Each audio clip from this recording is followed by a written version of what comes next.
Hello everyone, welcome back to my channel. I am in our Sunday spot, even though it's not Sunday. Today we have Saturday, November the 2nd. I think tomorrow I will be still sitting here bringing to you a little bit different video. So if you're interested in that, tune in tomorrow. But what do I have for you, everyone? Well, we will start with Sergei Lavrov. Some kind of breaking news actually about Sergei Lavrov. And then I have a news that is about how North Korea is going to support Russia no matter what. And the last, but definitely not least, is the main question. Is Poland going to shoot down Russian missiles? Because there is something cooking in the United States from a certain group of people.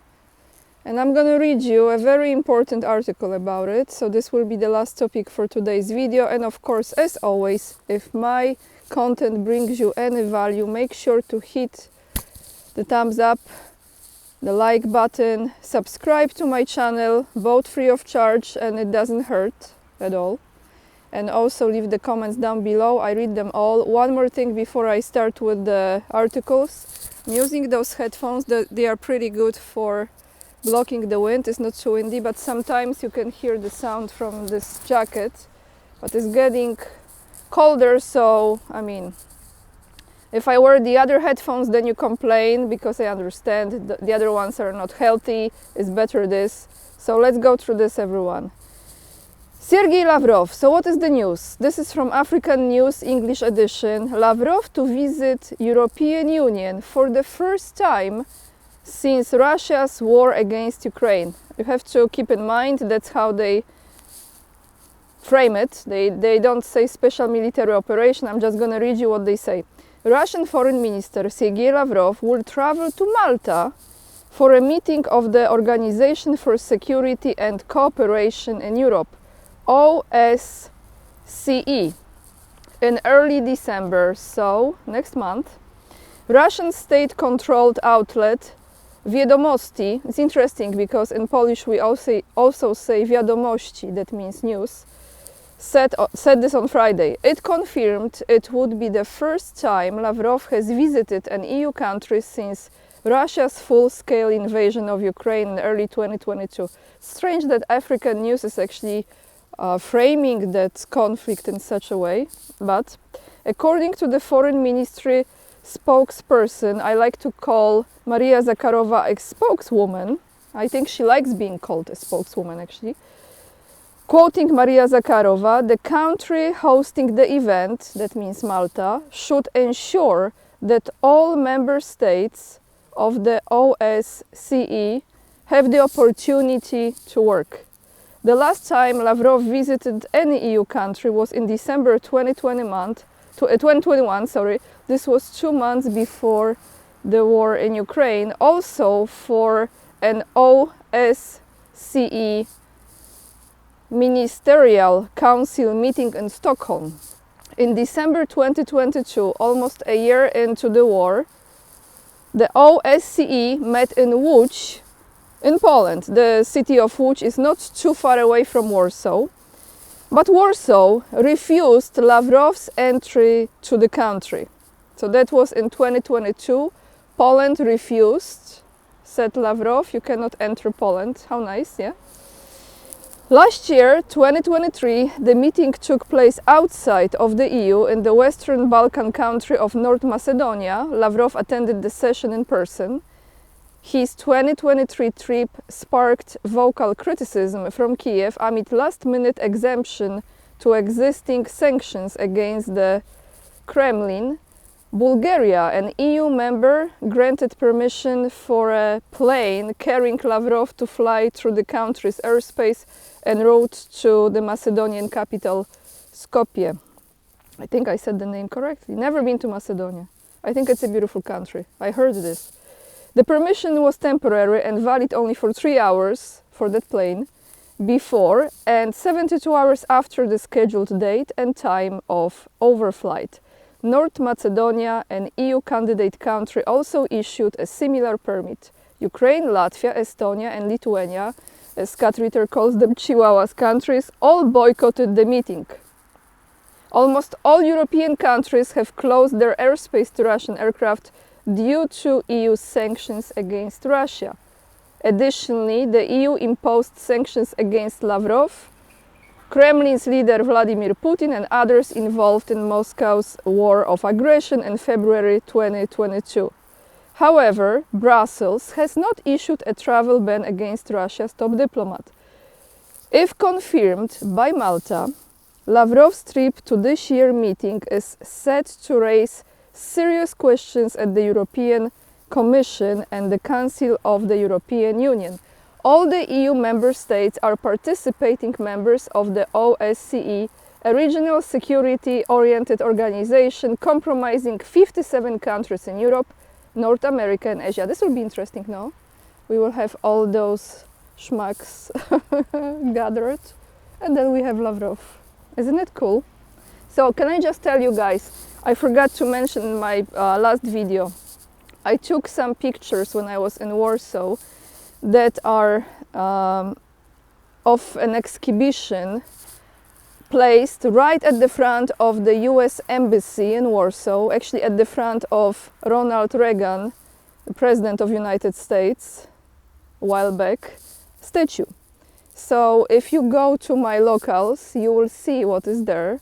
And if you go to my community page on YouTube, which is, go on the main page of the channel, and then you have the categories, right? Like you have videos, you have live, you have community page. So just go to community page, and then you will see that not every Pole is brainwashed.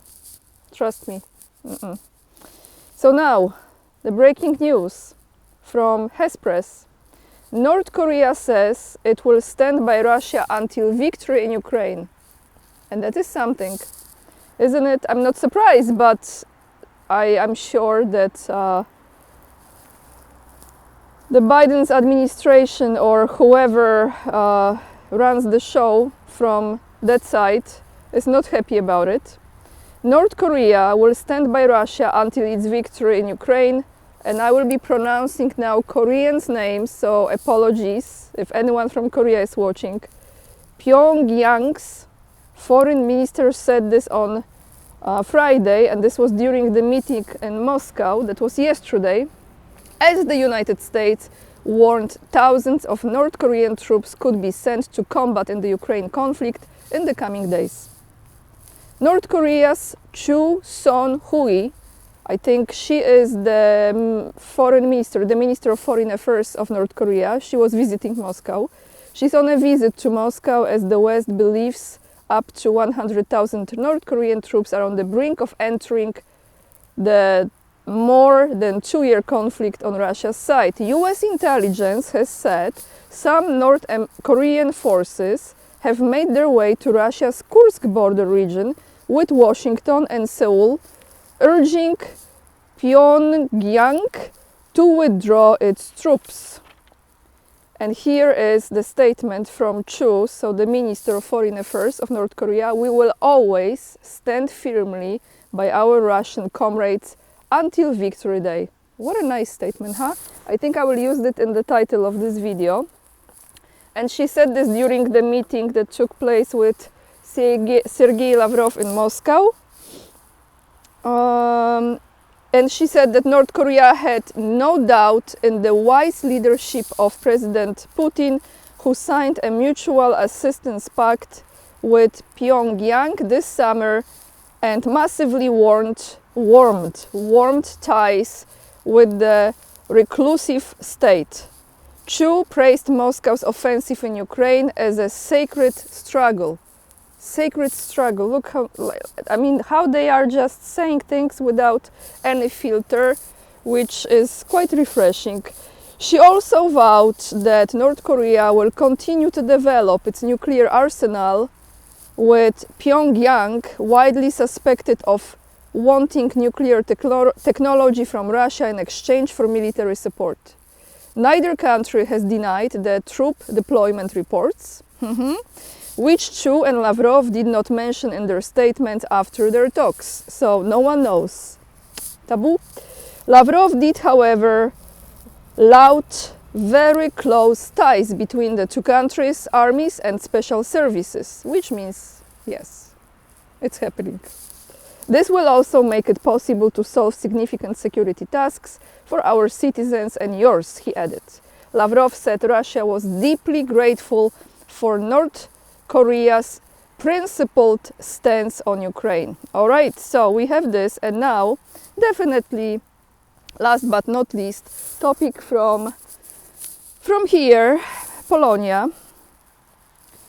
Well, it's about Poland, but they are not here, but they are deciding about this country. You know what I mean? You got the spiel, you got the drift. From Polsat News.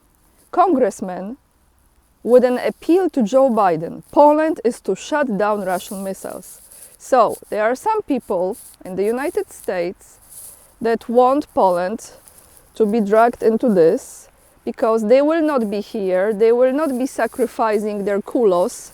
I think kulos in Spanish means you know what, but they will be not in any danger. They will be just deciding for other country, people they could not care less about, to be dragged into this. And so let me read you. Members of the US House of Representatives are calling on President Joe Biden, who doesn't know where he is, whose child he's trying to sniff or bite again.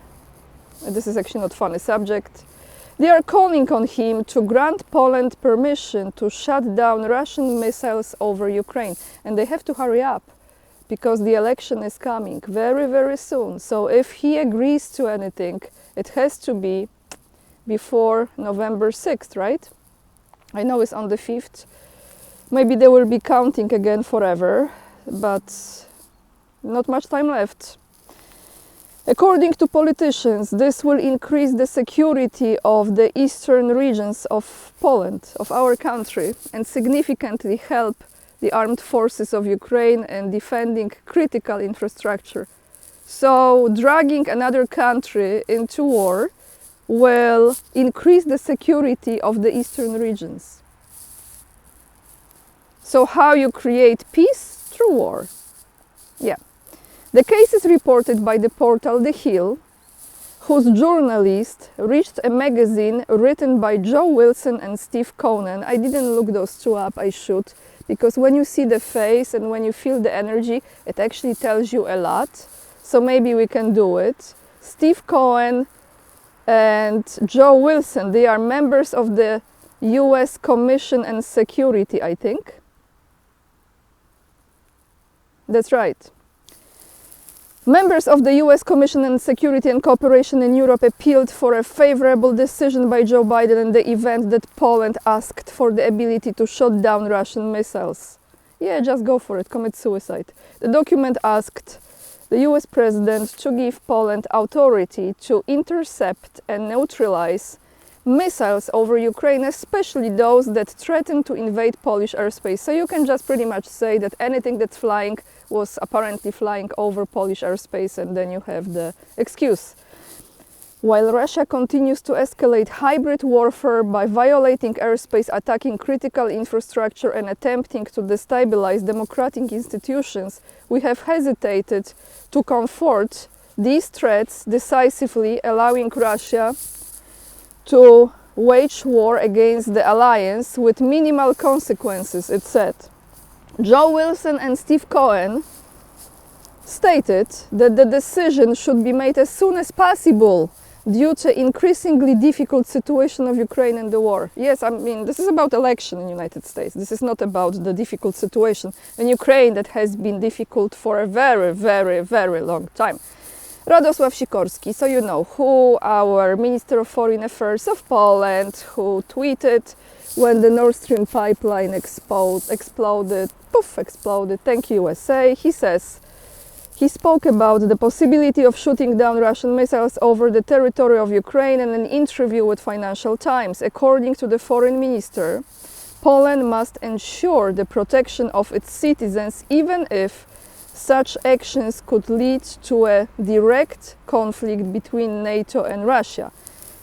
Quoting him, membership in the alliance does not remove the responsibility of each country to project its own airspace.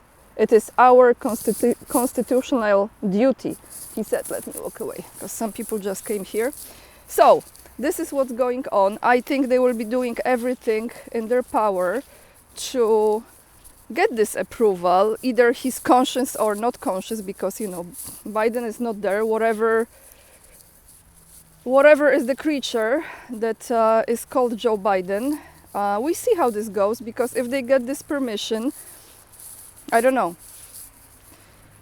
The issue of investigating the possibility of intercepting missiles and drones flying towards Poland still over the territory of Ukraine was included in the agreement that was signed at the beginning of July by Zelensky and Tusk. I think you remember I talked about it when I was, in that time I was actually in Moscow, and that was this agreement that Tusk has signed. And yeah, I mean,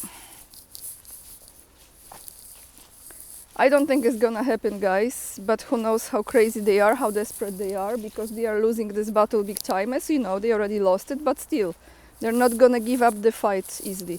And we're gonna end this video with the comment of the day, and this is about Zelensky. Someone left a comment that is kind of like below the belt, but it's actually right on point.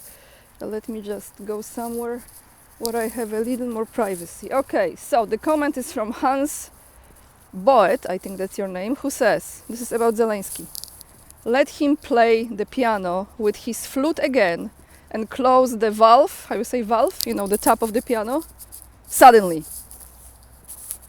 Yes, that's all I will have for you today, everyone. The last comment was just like below the belt. Thank you so much for watching, for hitting this like, sharing, subscribing, leaving the comments.